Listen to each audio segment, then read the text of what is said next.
Eh bien, écoutez, j'espère que vous allez bien et content de vous retrouver pour cette nouvelle vidéo du vendredi.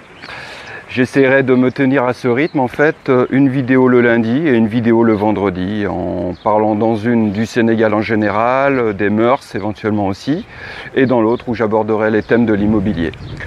Aujourd'hui, donc, je vais vous parler tout simplement de l'acquisition d'un terrain. Savoir si c'est une stratégie constructive et intéressante.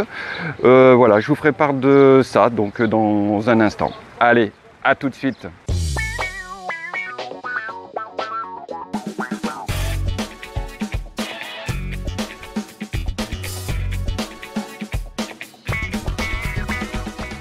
Me voilà donc pour la suite de la vidéo.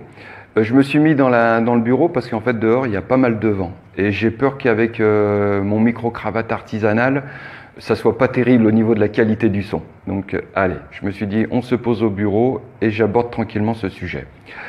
Alors en début de semaine, je suis en fait régulièrement un youtubeur, Olivier Roland, et dont je vous mettrai le lien en descriptif. Et dans sa vidéo, il parlait, en fait, il posait une question donc aux professionnels de l'immobilier. Il demandait quelle est la stratégie la moins prise de tête pour investir en immobilier et sur du long terme. J'ai d'ailleurs répondu et je profite donc de cette vidéo justement pour apporter des compléments et pour vous expliquer à vous ce que j'en pense. Alors si une personne se pointait à mon bureau ici à Saly, au Sénégal, puisque moi je raisonne à mon échelle, et qu'il me demandait quelle était la stratégie la moins prise de tête pour investir, et sur du long terme ou du moyen terme, il est évident que je l'orienterais vers l'acquisition d'un terrain.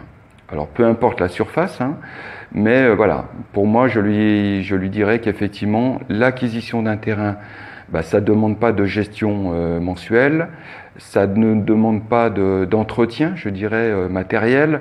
Donc effectivement, une fois que le terrain est acheté, tout simplement, vous n'avez plus qu'à attendre que le quartier se valorise et que vous puissiez, le moment venu, le revendre et avoir justement gagné un petit bénéfice. Voilà, tout simplement. Alors, il faut savoir que lorsque vous faites l'acquisition d'un bien au Sénégal, donc on vous donne un acte d'attribution sur lequel apparaît votre identité, le numéro de la parcelle. Donc quand vous achetez un grand terrain, généralement, c'est une addition de plusieurs parcelles, donc vous vous retrouvez avec un nombre d'actes d'attribution, avec chacun un numéro de parcelle, tout simplement. Et sur ces actes d'attribution, il est bien stipulé que vous avez 2 ans pour faire une mise en valeur. Alors qu'est-ce que ça sous-entend ?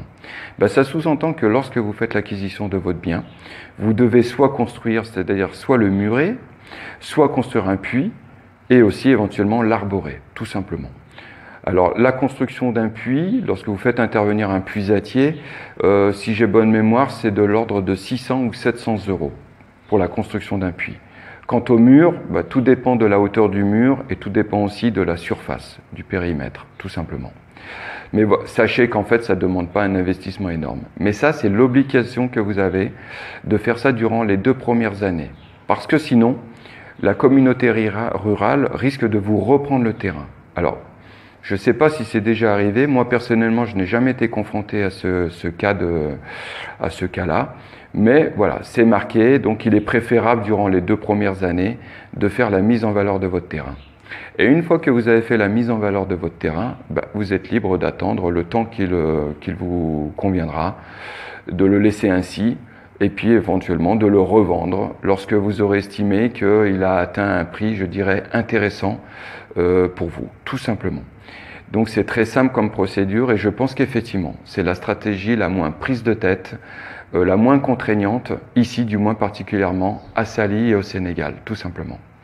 Un dernier point que je soulignerai, c'est que lorsque vous souhaitez acquérir un terrain, je dirais l'élément capital, c'est son emplacement. Il est évident que plus le terrain se rapproche de la mer, ou plus le terrain se rapproche du centre de Saly, ou du moins proche d'un axe principal, il est évident que le terrain occupera un intérêt stratégique.